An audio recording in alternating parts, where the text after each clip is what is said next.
Thank you, Chairman Cook and Bush and members of the working group. My name is John Pappas. I'm the Senior Vice President of Government and Public Affairs for GeoComply. I'm excited to share what our company does to maintain critical regulatory compliance for the online gaming industry. Just to be clear, GeoComply doesn't have a position on any current or future legislative bills before the legislature, but we're here to be a resource to the committee and share with you our perspective on how online sports betting, when it does come to Delaware, can be regulated appropriately. We are the global leader in geolocation and identity verification and fraud prevention. We are actually proud to support the state of Delaware today for its online gaming operations with our best-in-class geolocation tools. In other states, those that include neighboring states, we provide critical compliance functions for regulated sports books so that the online betting can be trusted, it's secure, and that it's safe for consumers.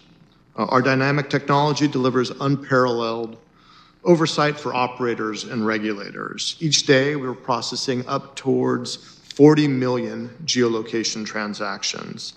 It's important to note that the data we collect is strictly for compliance purposes. We never sell, share an individual's geolocation data with any outside third parties. Since our company was formed in 2011, we've tackled the challenge of creating a geofence perimeter around legal jurisdictions. So state borders, we even go down to a block or building level. Our technology enables operators to comply with federal law like the Wire Act and the UGIA, Unlawful Internet Gambling Enforcement Act, as well as the sovereignty of states that choose to opt in and out of legal forms of gaming. Members of this working group may be aware of geolocation data on your phone for Uber Eats or going to order a coffee from Starbucks. Those are kind of open door geocompliance applications. We must go much deeper. We have to ensure that the data we collect is trusted and secure and not being spoofed. So we would consider ourselves compliance grade geolocation, and that's what's required for internet betting. And that's the way we interrogate the data to ensure that it's trusted and secure. We don't rely on things like IP address, which is an outdated technology. We dig deeper. We can detect the use of VPNs, proxies, fake GPS apps, other ways that people might want to spoof their location. We're able to detect and block those people so that only legal bets are happening within a legal jurisdiction. I think every time we do a geolocation check, somewhere around 350 checks are happening in the background, and that all happens in a almost immediate moment for the consumer. What you guys have already been looking at is a map of Maryland and geolocation checks that are happening in Maryland. You'll notice that there's also red dots dropping in Delaware and some other jurisdictions, but a lot here in Delaware. In fact, I suspect there's people maybe in this room that are looking to access a sports book. So just to give you a demonstration of, or explanation of what you're seeing here, the dots that you're dropping, the white dots are iOS devices, so that's your iPhone, iPad, those types of devices are run on the iOS system. Green would be an Android device, and then blue, which aren't too many of those, would be desktop. Desktop is not a very popular mode for sports betting. Primarily, it's done through a mobile device. And the red dots you're seeing are blocks. These are people that are not identified within the legal jurisdiction. And so what you're seeing here is for the state of Maryland. Sorry, my computer keeps going out on me. There we go. The state of Maryland, these are real-time geolocation checks. So what you're seeing is, this is right now. So these are people in the state of Maryland that are actively placing wagers on sporting events. Maryland does not have iGaming, so this would only be sports betting data that we're collecting. Can you say that again one more time? These are live geolocation checks as they're happening right now. And to be clear, a geolocation check is not always indicative of a bet. It is a very strong indicator of a bet, we are required, depending on the regulatory environment, to recheck a player at regular intervals, particularly if they're close to a border, so that they don't cross from one jurisdiction into another and make a bet while they're on an app. We want to ensure that they are on the app that they're supposed to, and that's important for legal purposes, but also for tax collection purposes, right? If you have somebody who's on an app in Delaware, but then they cross into Pennsylvania and actually make the bet, who should be collecting that revenue? Well, it should be where the bet was placed. So we have to ensure that those apps and those individuals are located in the appropriate states. I was going to move on to another part of my presentation, but happy to answer any questions on the map. I know people always have questions about the map. Great. So we were able to look at Delaware to see what the interest for sports wagering is here, mobile sports wagering is here. We know that there is sports wagering at retail locations, at the casinos, and also at various convenience stores. In fact, I frequent Delaware quite often. I go to the Valero and fill out my parlay card pretty regularly in the Speaker of the House district. So I'm very familiar with the sports betting offerings here in Delaware. I'm also familiar that I'm not able to play on my phone.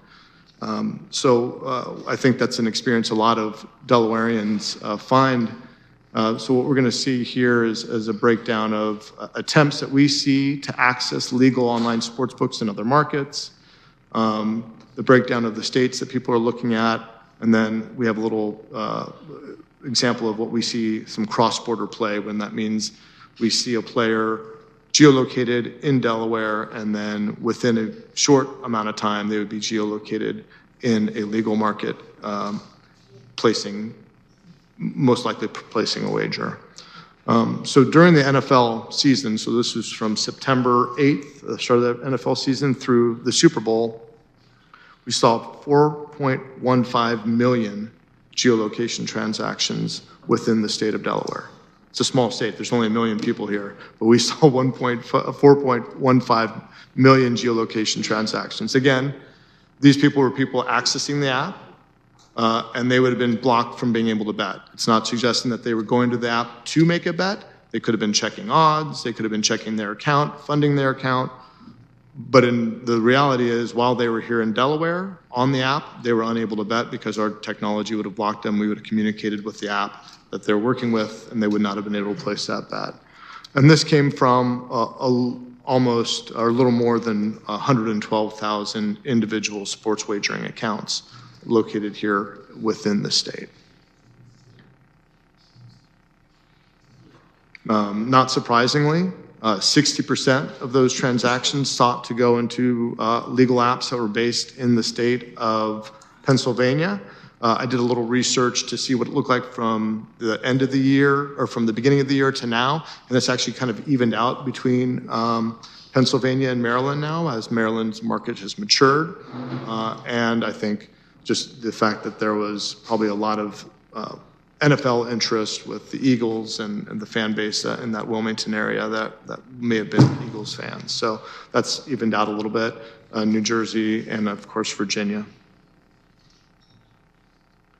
Really interesting is that we see a lot of activity on the major interstates that go in and out of the various states, so that you can see the lines there that's showing some of the traffic that we see, geolocation checks on as people are traveling through the state.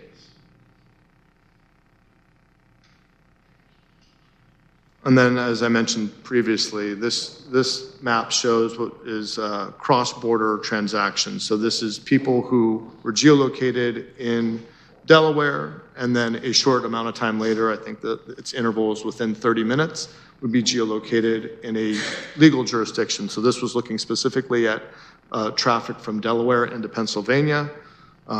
Just on Super Bowl Sunday, we saw 234 of these transactions. And then over the course of the season, over 11,000 of these transactions where we know people were in Delaware and then traveled over to a legal jurisdiction. That just looks at Pennsylvania. It doesn't look at other neighboring states such as Maryland. The reality is, as John here mentioned, is that those individuals that try to place a bet, we're not able to track the ability or the interest of people placing bets on the illegal platforms. We only work with licensed regulators. The reality is if an individual seeks to try to place a bet in Delaware, they're not able to. If they're not able to travel across the border to place the bet, then they may be turning to some of these illegal offshore websites where there's zero protection for the consumer, zero oversight, zero companies like ours working to ensure that the operations are secure and legal. So a little more about our company, but happy to answer any questions you guys may have about what we do and how we can protect the market here when it comes. Now, you just showed us the market on the NFL, so you're saying the same thing with baseball, boxing? Yes, so the figures we saw from January 1 to just May 16th, so was about 3.8 million geolocation transactions, so that would include a little bit of the NFL season up until now. I would say it's about, over the course of a year, we're probably looking at up to 6 to 7 million geolocation transactions that occur within the state of Delaware that we have to block. So you can show me them same transactions if it was the Final Four? We can certainly get you that data if you're interested in knowing exactly the data for the Final Four. One example was the NFL. Yeah, the example I showed today was the NFL, exactly.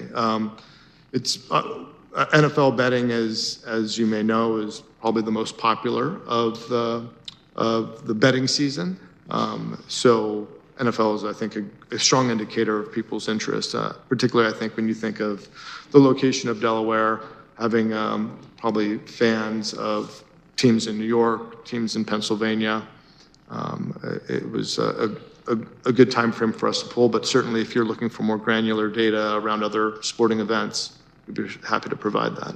So in Maryland, in DC, when they had the crash during the Super Bowl, you did an investigation on your part to see how many were betting and what happened? Well, fortunately, it wasn't anything to do with a geolocation failure. There was, a system failure. So we're unable to share data on Maryland, on DC, because DC is a single operator. So any data we share would be reflective of what their market share is. So we're not able to share that, just like we wouldn't be able to share specific data on the iGaming operation here in Delaware.